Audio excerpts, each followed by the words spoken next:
Bholenath.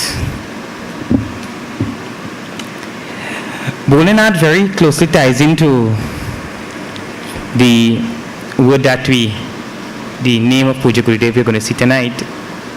Nath means the Lord, and when you look at any great master, you find they have many lordly qualities. And let's see a few names of Puja Gurudev, and then we'll see the name of that we are seeing tonight. Om Jagatatmane Namaha. Om Jaganatmane Namaha. Om Jagatsakshine Namaha. Om Jagatsakshine Namaha. Om Janapriyaya Namaha. Om Janapriyaya Namaha. Om Jitendriyaya Namaha. Om Jitendriyaya Namaha. Om Jiva Brahmaikya Vide Namaha. Om Jiva Brahmaikya Vide Namaha. Om Jivan Muktaya Namaha. Om Jivan Muktaya Namaha. Om Jivan Muktaya Namaha. Om Jivan Muktaya Namaha. Om Jivan Muktaya Namaha. Om Jivan Muktaya Namaha. Jivan Mukta, to the one who is forever liberated. A few days ago we were studying Ishvara, or the Lord, and when the Lord comes in the world, the Lord isn't bound by anything that happens in the world as well, because he comes out of his own desire for loka sangraha, for helping others. So when the Lord comes, whether it be as Krishna or Rama, he is in control of his prakriti, meaning he's in control of his gunas, sattva, rajas, tamas. He isn't bound by anything in the world. And I want to, there are 3 posts on my right side here, and I want to take one person each from the satsang tonight, and I want to tie you with a gold chain, I want to tie you with a silver chain, I want to tie you with a rope, and see how comfortable that is. And what the mukta means, who is ever free. Puja Gurudev, our Gurudev, realized that he was always free. And how he expressed that freeness is that he was always happy. The opposite of being mukta is bandhan, or bondage. And the expressions of bondage is being sorrowful. You are always sad. Though my name may be Ananda, but I am not expressing that joy in my life. And another expression of being bandha is that you are deluded, meaning we see things wrong side up. We don't see things in the correct way. But he is ever mukta, and we are also mukta. We are also free by nitya. We are also all happy, all blissful. And Jivan Mukta carries a very nice shade of meaning. Videha Mukta is where one has to leave the body to be free. But Jivan Mukta, according to our school of thought, Jivan Mukta is you're free while you are living. Meaning there's not 1 inch of sorrow. There isn't 1 inch of fear. There isn't 1 inch of greed. There isn't one sense of duality. He was always at that stage where he was reveling in that reality. He was acting out of, we act for joy. I do this lecture and then I feel good about it. But when he came to lecture, he did his lecture out of joy, because he was really the most free that he could possibly be. And we think we have freedoms. We have social freedoms, we have national freedoms, we also have an international passport that I can go, or a diplomatic passport that I can go to all countries. But he was really freed in the sense that there was nothing in the world that could bind him. And we are also that same mukta. And he spent his entire life telling us to be mukta, to be free from all there's nothing in the world that is supposed to bind you. And if you think there are things in the world that binds you, it's like, you know what it's like? It's like a elephant. He grows up in a circus. And from small, they tied him with a rope. And when he grows very big, it's a very thin rope. And he doesn't know that he isn't really bound by that rope in the circus. That he is free and he can free himself. Same thing goes here. We may feel bound by any situation, by anything that comes to us, but even in that situation we are free. So we go to Gita, where Swamiji left last night.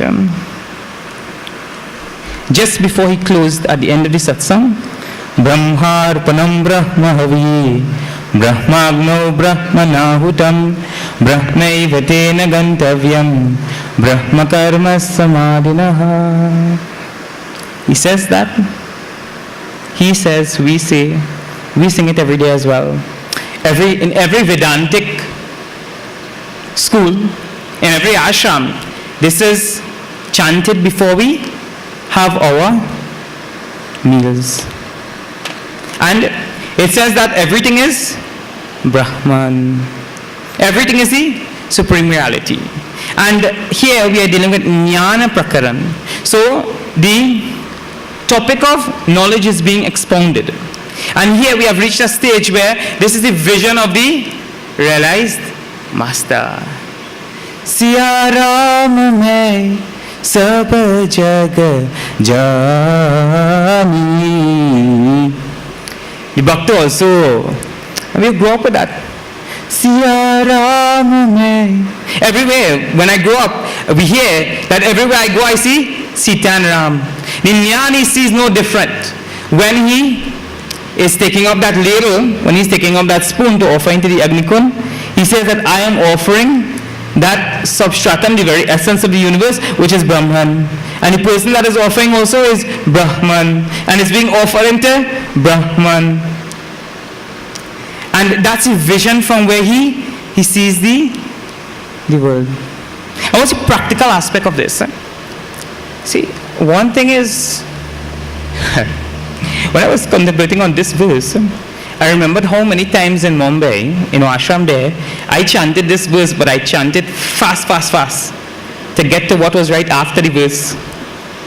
What is after this verse in most ashrams? Food. So never in my consciousness it was brought to me, probably even now sometimes, I wouldn't lie here, not because the radio station here. Even now, the awareness that whatever in front of me is Brahman has come from the only thing that is there, the substratum behind the universe, Brahman. And the practical aspect, though this isn't a verse for sadhana, this is a verse from where Siddha speaks. And this is where we should be. I am acting in the world and I am acting in Brahman. And I am making that offering to Brahman. And the instruments I am using is Brahman. But sometime we'll reach there. Mukta Purush, they're always there. And when you reach there as well, you can remind me that when I chant that verse, what is supposed to be the level of awareness. So, 24, finished. Now we are on 25. Jai Shri Krishna Sharanam Mama. Shri Krishna Sharanam Mama. Shri Krishna Sharanam Mama. Shri Krishna Sharanam Mama. Shri Krishna Sharanam Mama. Shri Krishna Sharanam Mama. Shri Krishna Sharanam Mama. Sharanam Mama. Sharanam Mama. Om Partaya Pratiboditam Bhagavata नारायणेन स्वयं व्यासेन ग्रथितां पुराणमुनिना मध्ये महाभारतम् मध्ये महाभारतम् मध्ये महाभारतम्.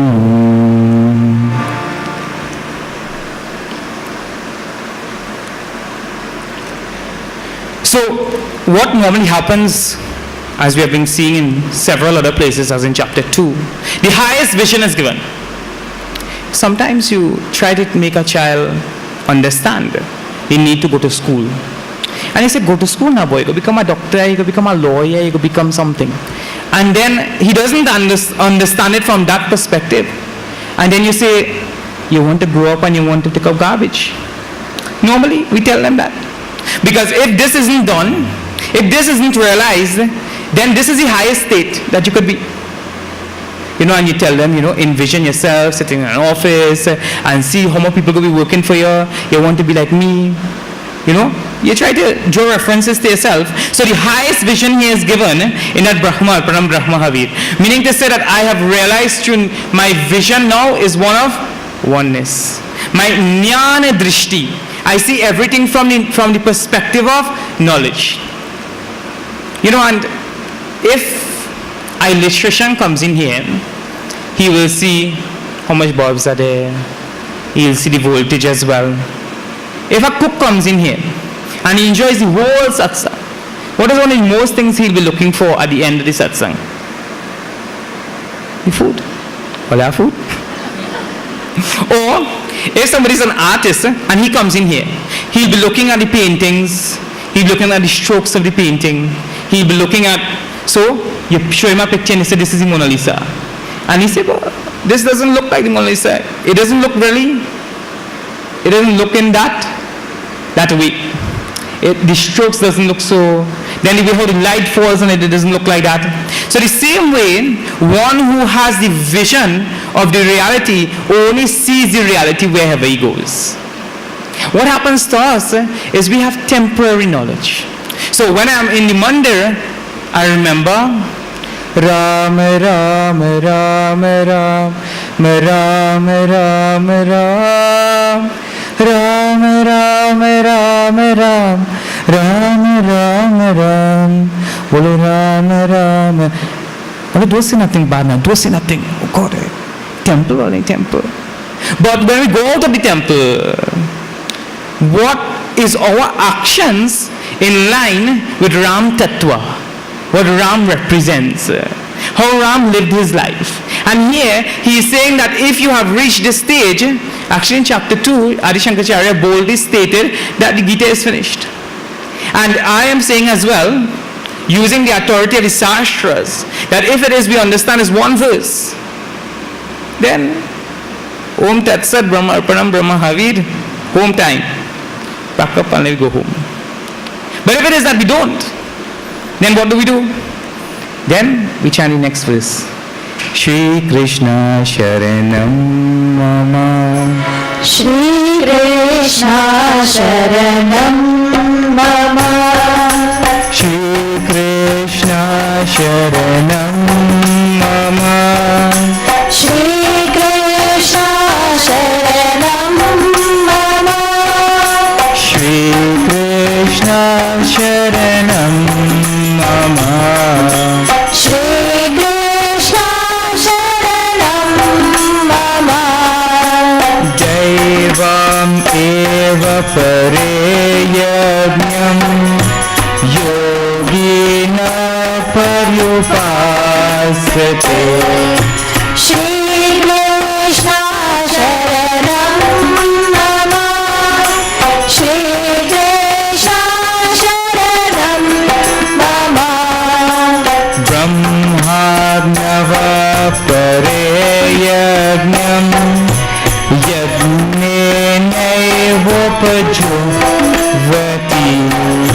Shri Krishna Sharanam Mama.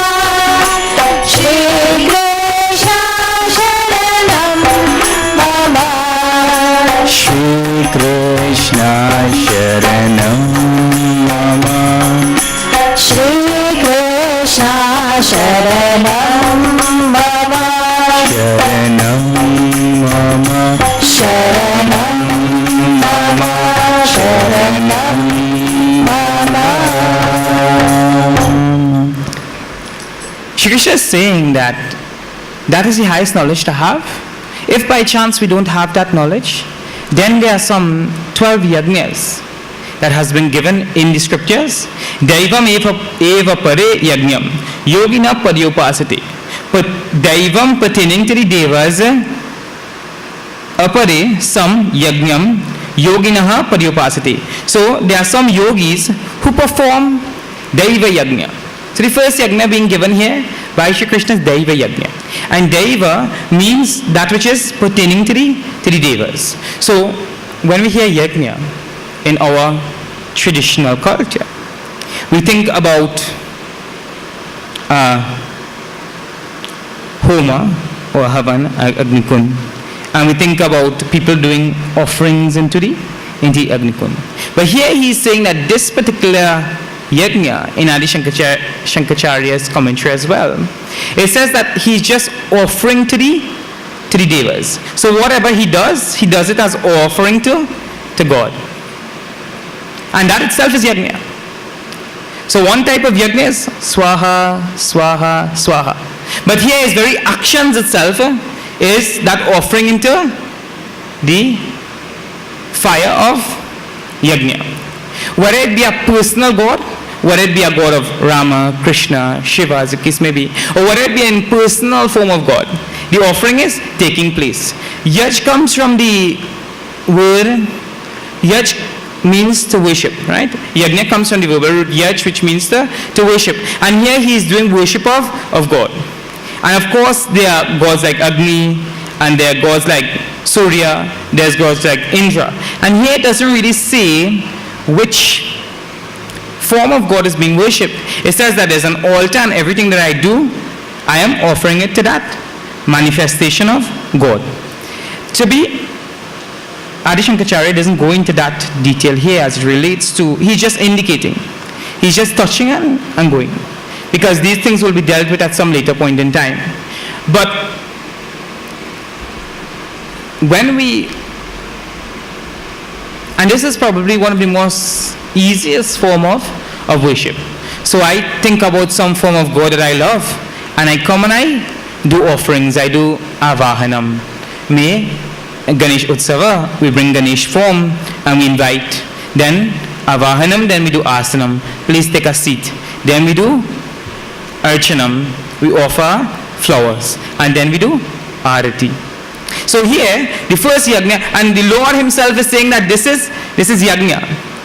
And to the back of my mind, I know that this is one form in front of me, but this is one manifestation of the reality, and it's really Brahman that I am worshipping. So here, the first form in the first line, Daivam eva pare yajnam yogina paryupasate. And then he says, second yajna, Brahmag nava pare yajnam yajna naivopajupati. He says, and then others upajuvati offer sacrifice. Brahman, they offer Brahman a sacrifice. So the first, you offer your actions. So you come to the temple, you have a flower in your hand, you offer your actions, you offer your time. When you're offering as well to the Murti, Bhagwan, you are this big and I'm that small. You're also offering your ego. So you're also offering all your negativities, your negative vasanas. That's one form of yajna. So in this yajna, all these things are being offered into that fire. Ego. So I'm not big, I'm small in front of you, Lord. Vasanas, I'm now trying to sublimate my negative vasanas and create a positive samskara. And I am offering my entire being to you. And then he says that the second form of yajna that is indicated here is where yajnam, where it is that the word yajna here has a meaning of atma.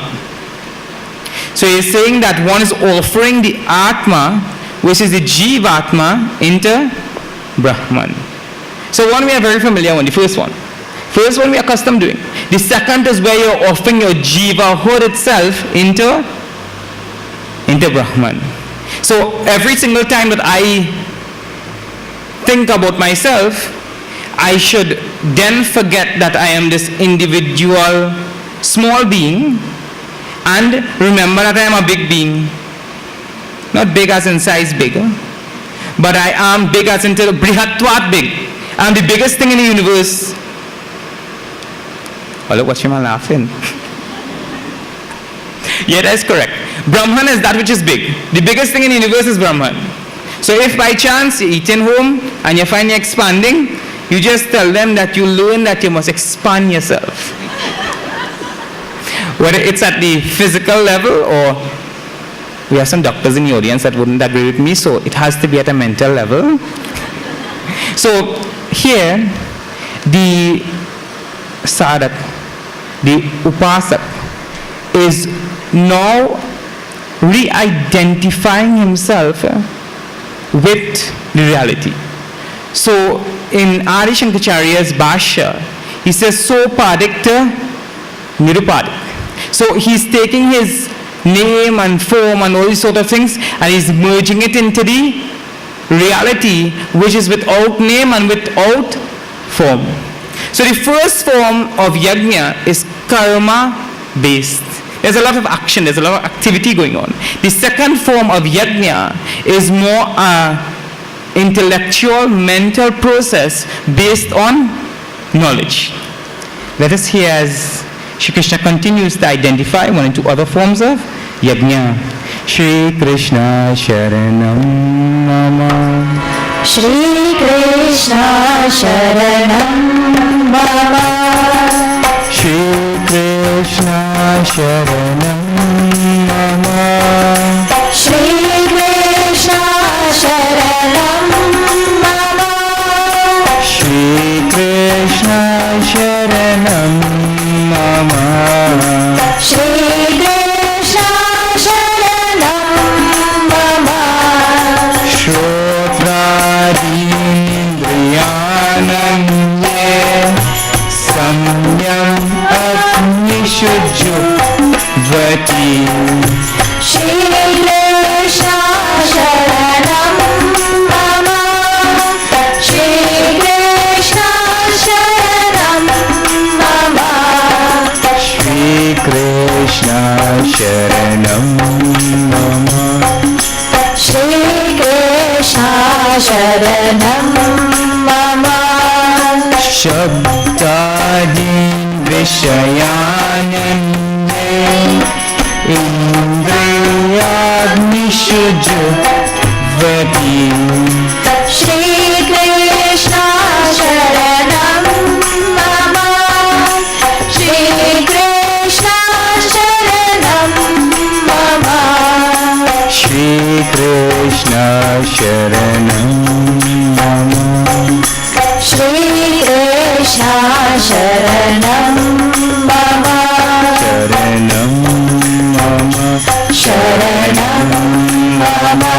Sharanam Mama. So in the first yajna we saw where worship of God is done. The second yajna we saw where the conditioned individual or seeming conditioned individual with individuality of enjoyership and doership is now merging that individuality into totality, and where he is now resting in that state of recognizing that he is without name, without form, without place. And now we have another form of yajna that Shri Krishna is indicating, that when we accustom hearing the term yajna, we don't identify these practices with yajna. But these are all upasanas. These are all means to realize that same popular Ramayana verse, Ramamay Savajagajani. To realize it. We always say God is here, there and everywhere. But in the practice of these verses, and why so many different types of practices has been given? Because I may go to a buffet and I may like something to eat, and you may like something totally different. When I go and I buy doubles, I want a little bit of sweet sauce, I want a little bit of coconut chutney, I want probably a little bit of roast pepper. You go and you want nothing, you even want chana. So in reference to diet, there seems to be so much variety. When it comes to clothes, Are Baba, when you go to this one, you see the shalwar have extra bead on it too, you want it. Or leave the ladies alone, the shalwar, brahmachari, always do that. What about fellas and the car? When them with a car, Baba, it might have 10 car, you will go with them in the tobacco, and then go see all different things that you don't see. You get a keyless entry, and it had this one accelerating so at this speed, and then it have, when it is that you sit down inside and you rock back, how you go feel, and how the tires go hold on the road, and this one is low maintenance. I was looking at somebody buying a car recently. There's so much they look into when they're looking to buy a car. So much varieties there. So why not the same varieties there in the universe? How come it is that when we are doing sadhana, when we are trying to connect to that one thing behind the universe, how it is that there cannot be different forms of connecting?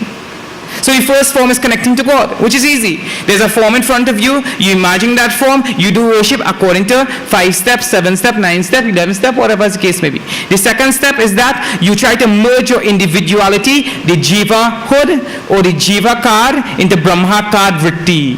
So I'm not this small soul, I'm not this small being, I am big, I am expansive, I am everything. Second. Third. Now we hear where Shotra Indriyani Anye Samyam Agnishu Jofvati. Here we have where the control of the sense organs is the organs themselves, control of the sense organs itself is the yajna. So the sense organs themselves are being offered into the Agni. So my sense organs are being controlled. So whenever I control my sense organs, know that to be yajna. Whenever I don't allow my sense organs to go out, there are things to see, there are things to hear, there are things to taste. And Shri Krishna is saying here, for instance, whenever I control my speech, today I'm not going to speak too much. That is yajna. Today I'm not going to see every single thing. Everybody else is going to watch TV today, but I decide I'm going to take a day off from TV. That also is yajna. So he's saying here that control Shotra, Shrotra, Dini, Indriyani. Control of the organs of hearing, Adini, and other senses. Consider that to be Samyam Agnishu. That is the fire of restraint. So restraining the sense organs is itself yajna.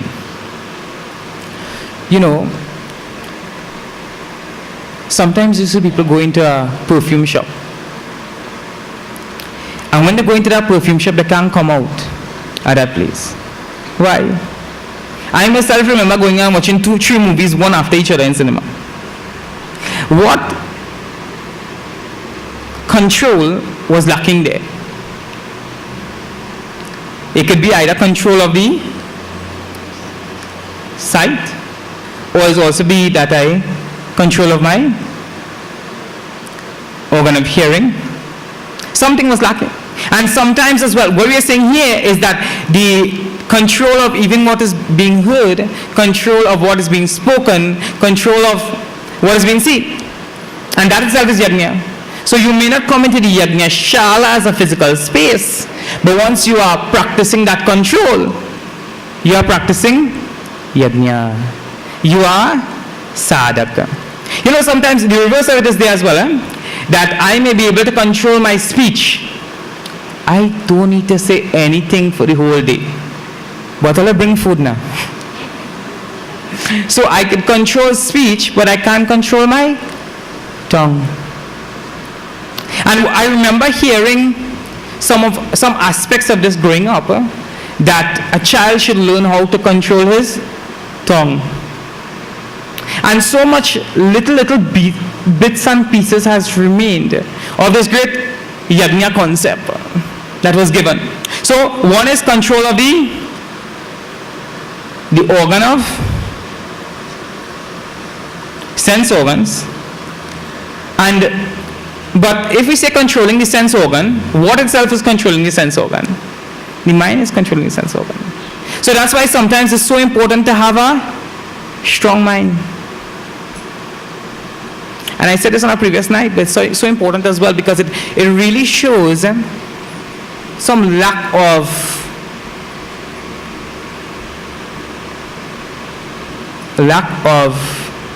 I'm looking for the correct word, integration in the personality.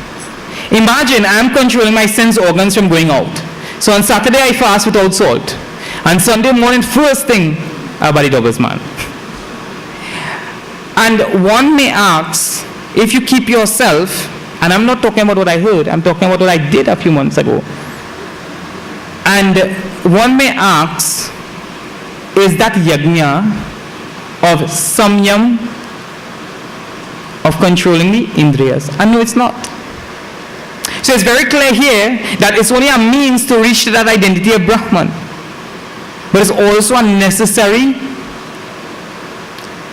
We are, as a country, I remember last year, seeing an article in the papers where it says that we are an obese nation. Why? Because we can't control our senses. So, one is by the mind you control the senses, and the other one is Shabdadin Vishayan Anye Indriyan Agneshu Juhvati.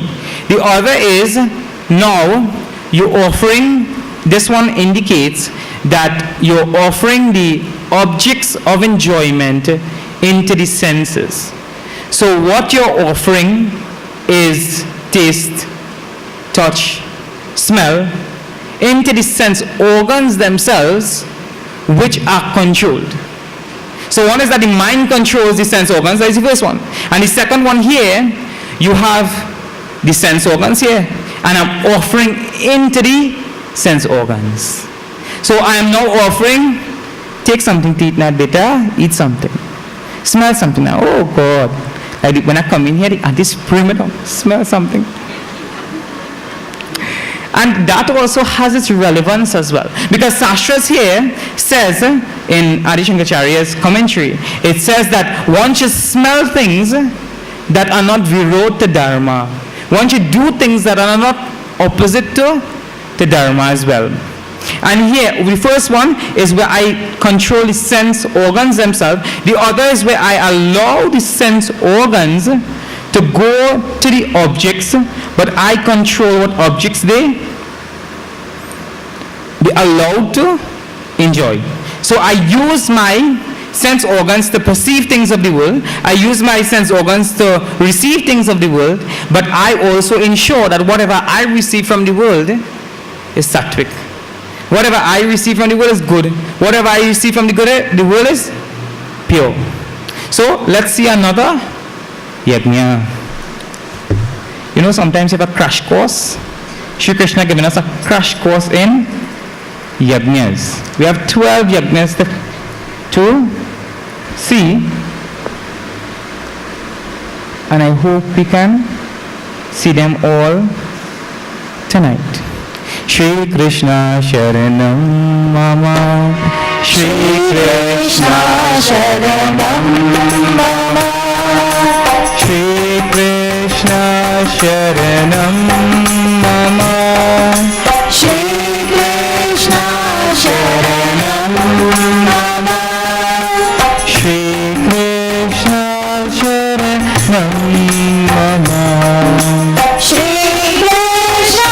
Sharanam Mama, Shri Krishna Sharanam Mama, Shri Krishna Sharanam Mama, Sarvani Indriyani Karmani Prana Karmani Chapare, Shri Krishna Sharanam Mama, Shri Krishna Sharanam Mama, Shri Krishna Sharanam Mama, Shri Krishna Sharanam Mama,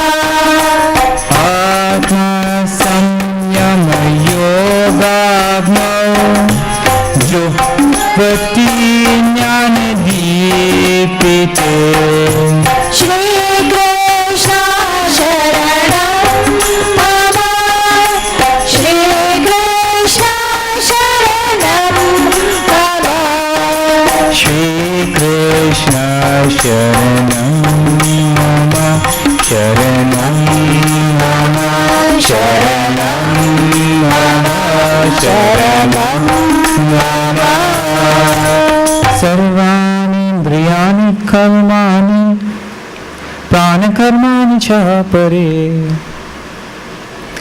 So, Sarvan Indriya Karmani.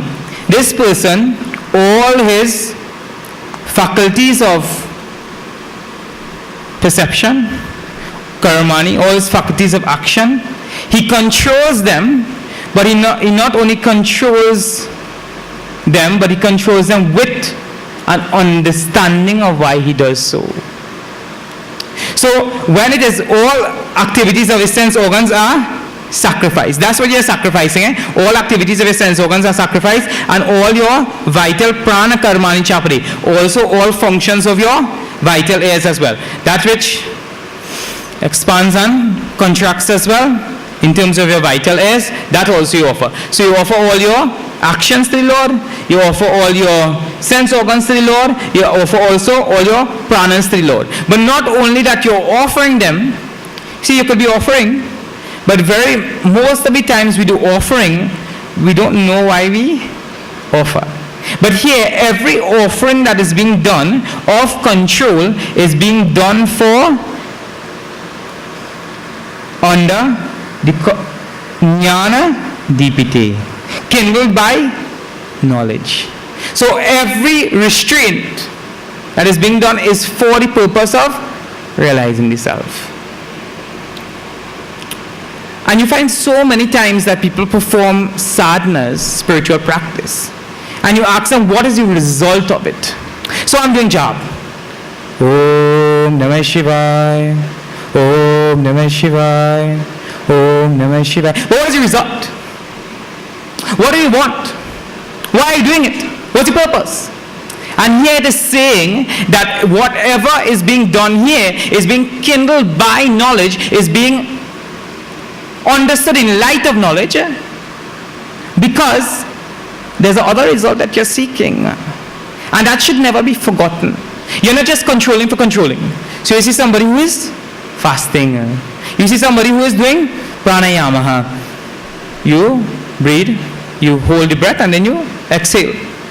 But what's the purpose behind it? Here it says in this verse that the person who is controlling is soaked in the understanding of the Sastras. How important is this to study the Sastras then? Everything that they're doing with a level of understanding. So when it is that we tell a child do something, and you don't tell him why he's doing it in Hinduism, then that is not Hindu. Wherever it evolved in Hinduism, it's wrong. So this control here, as yajna, is one of the forms where he controls all his sense organs, he controls all his faculties of pranas as well, and they are being offered to the Lord. Next. Shri Krishna Sharanam Mama. Shri Krishna Sharanam Mama Shri Krishna Sharanam Mama. Shri Krishna Sharanam Mama Shri Krishna Sharanam Mama. Shri Krishna Sharanam Mama Dravya Yajnastapo Yajna Yoga Yajnastapare. Shri Krishna Sharanam Mama Shri Krishna Sharanam Mama Swadhyaya Jnana Yajnascha Yataya Samstita Vrataha. Shri Krishna Sharanam Mama Shri Krishna Sharanam Sharanam Mama. Shri Krishna Sharanam Mama Sharanam Mama Sharanam Mama Krishna Bihari Lal Ki Jai. So this person has been controlling their sense organs with a deeper understanding of why they do so, and are trying to do vichar to rest in the Atma. And now we have Shri Krishna is telling Arjuna, you forget me on the battlefield. I already told you so many yajnas, but time is running out. So he gives 5 yajnas. He indicates 5 yajnas that most of them are dealt in other chapters. Drava yajna. Some people offer their wealth. They offer their resources. They're to the Lord, or they offer to somebody who is needy in the society. They offer to, and our entire mission has, by the grace of Puja Gurudev, grown because of this concept of dravya yajna. Dravya really means materials. So I'm giving in this dravya yajna, similar to worshipping Bhagwan in the beginning. I am seeing Bhagwan in the person that I'm giving. And I always am amazed of this story in our tradition that says that there is this one Mahatma, and the Mahatma is giving. Mahatma is great, so, and he is giving, but his head is bowed. Because he doesn't want to see the face of that person who he's giving to. Because he doesn't want that person to ever remain in his consciousness. He is giving, and he's giving with the attitude that I'm giving to God. You know, sometimes you go and you ask for something from somebody, and they had to dig in their pocket and try to figure out. You ever see somebody trying to figure out if it's $5 or $10 in the pocket? I remember collecting some money for a youth group once, and a begging man. That is, I wasn't good in begging. I still probably are so good. But the fella wanted to give me money, but he trying to figure out, he had money in his pocket, he trying to figure out where the $1 day to pull it out of his pocket to give.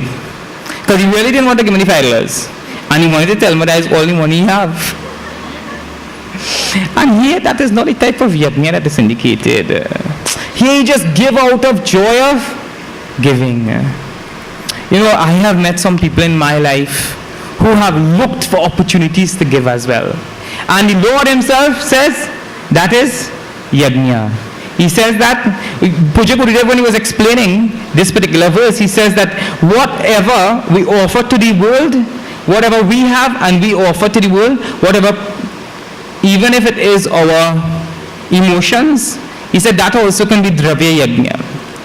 But one of the things that dravya yajna really tries to eradicate is a malady in human personality, which is lobha. We are greedy. Greedy by nature. We don't like to share.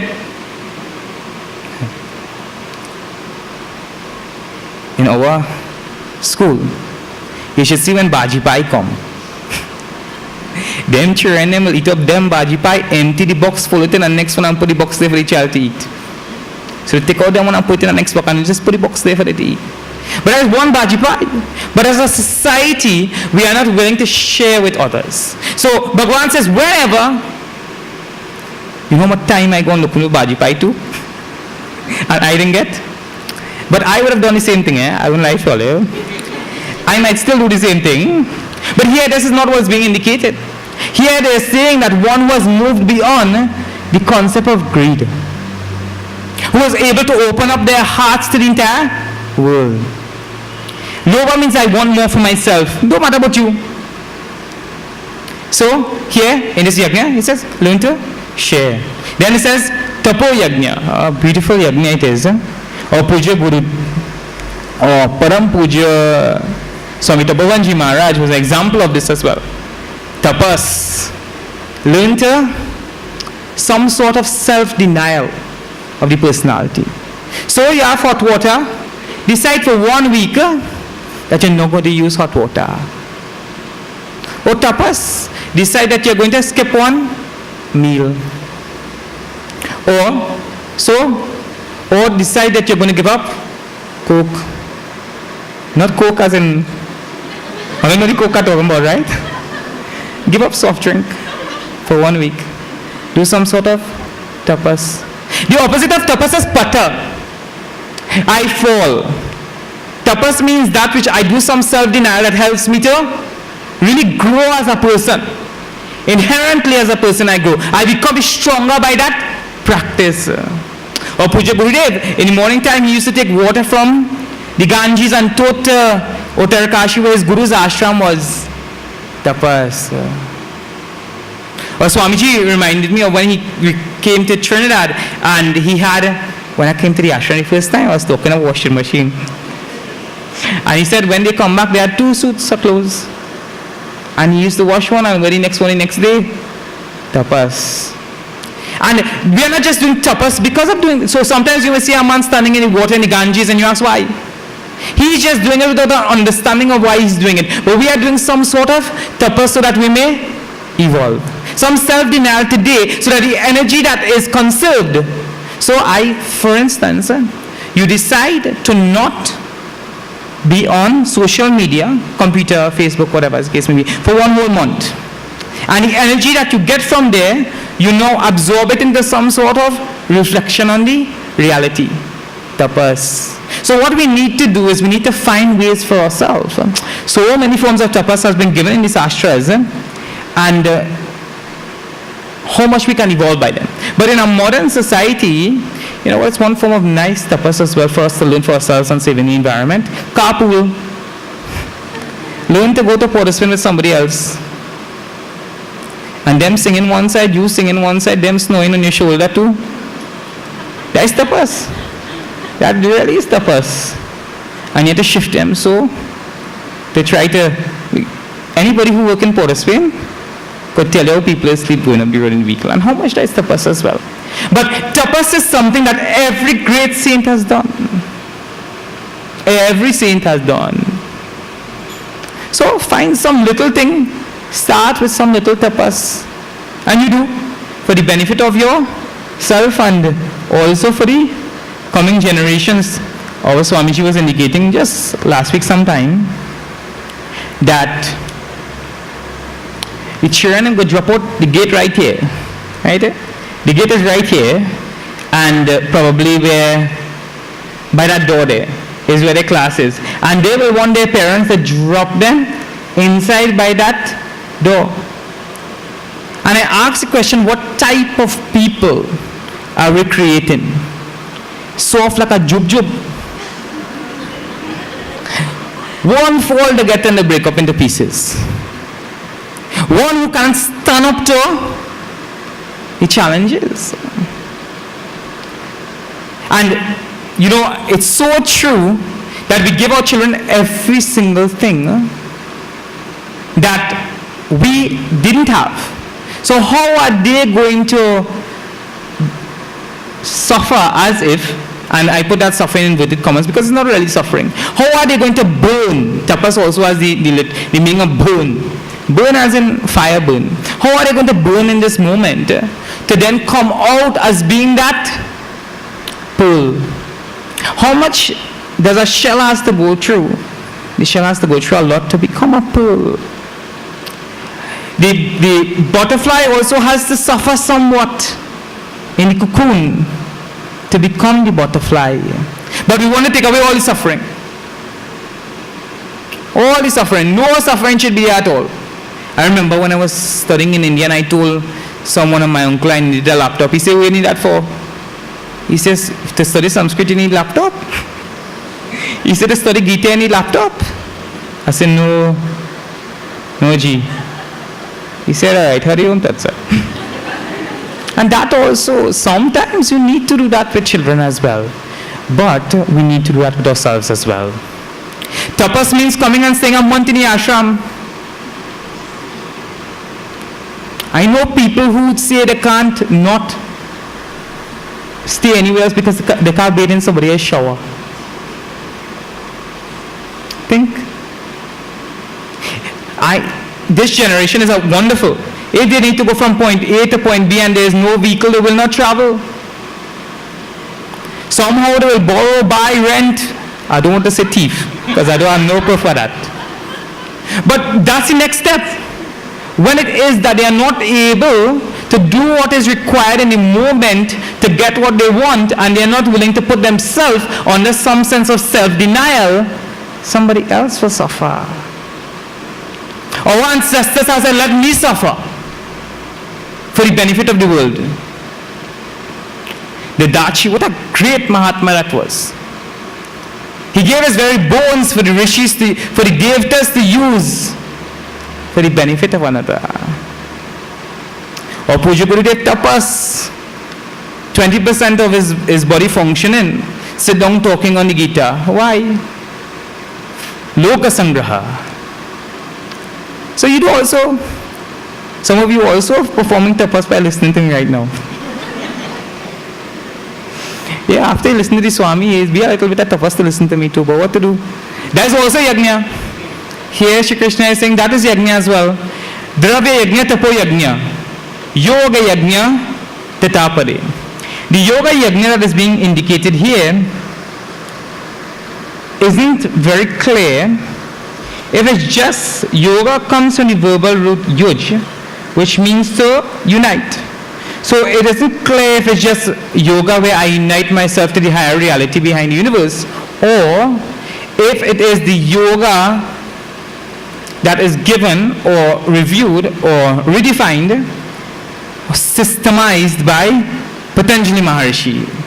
If it is the yoga of Patanjali Maharishi, the trend of thought seems to say that it is the yoga, because in one or two verses after, prana, apana would be indicated as means of yajna.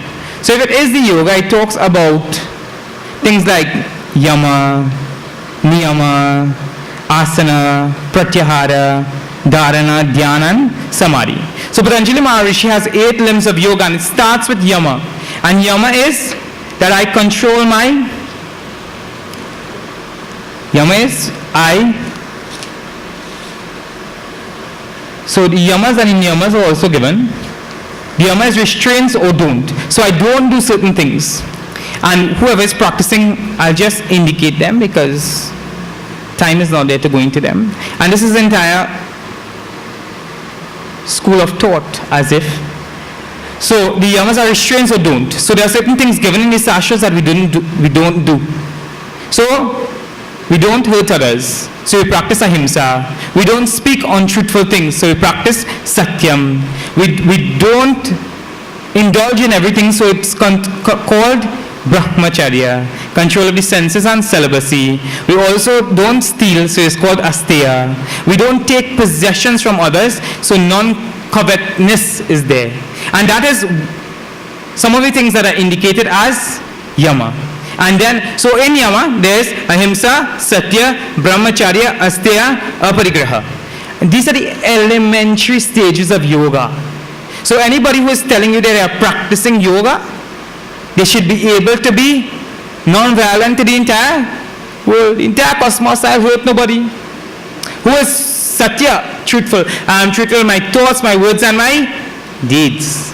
If it is that I am brahmacharya, and not only I am not a celibacy is one at the level of the sadhak who has taken up naishtik brahmachari, but the other is that control of my sense organs. So if it is that I go somewhere and I overeat, I have broken my vow of brahmacharya.